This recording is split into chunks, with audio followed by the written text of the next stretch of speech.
ஹாய்ங்க. இந்த month hair care combo போயிட்டு இருக்குது. அதில வரக்கூடிய ஒவ்வொரு டவுட்ஸ்க்குமே வந்து நாங்க ஒவ்வொரு வீடியோலயும் கிளியர் பண்ணிட்டுருக்கோம். இப்போ என்ன டவுட் நெறைய வந்திருக்கு அப்டின்னா, பிம்பிள்ஸ் வந்து ஜாஸ்தியா இருக்கு ஃபேஸ்ல. எல்லா ப்ராடக்ட்டுமே ட்ரை பண்ணிட்டோம்.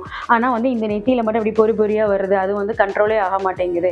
அது எதுனால அப்டின்னு சொல்லிட்டு கேட்டிருந்தாங்க. பிம்பிள்ஸ் வந்து வெறும் ஸ்கின் கேர் ப்ராப்ளம் மட்டும் இல்லங்க. அது வந்து மெயின் வந்து ஹேர் கேர் ப்ராப்ளம்னால தான் வருது. ஏன்னா, நம்ம ஸ்கேல்ப்ல வந்து நெறைய டாண்ட்ரஃப் இருந்தா நம்மளுக்கு வந்து கண்டிப்பா வந்து ஃபேஸ்ல பிம்பிள்ஸ் வரும். ஏன்னா வந்து ஒயிட் கலர்ல ஒரு மாதிரி ஃப்ளேக்ஸ் மாதிரி வரும்ல பொடுகு. அதை வந்து நம்ம சொரியும்போது அது என்ன ஆகும், இந்த நெத்தியில இந்த சீக்ஸ்ல தான் அது படும். இதனால என்ன ஆகும் அப்படின்னா பிம்பிள்ஸ் வந்து ஜாஸ்தியா வர ஆரம்பிக்கும்.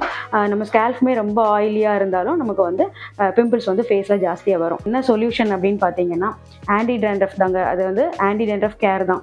நம்ம டேண்ட்ரஃபை வந்து கொஞ்சம் கொஞ்சமா வந்து கண்ட்ரோல் பண்ணணும். அப்பதான் வந்து நமக்கு வந்து இந்த பிம்பிள்ஸும் வராம இருக்கும். ப்ளஸ் வந்து நம்ம ஸ்கேல்ஃபை வந்து ரொம்ப நீட்டா வச்சிருக்கணும்.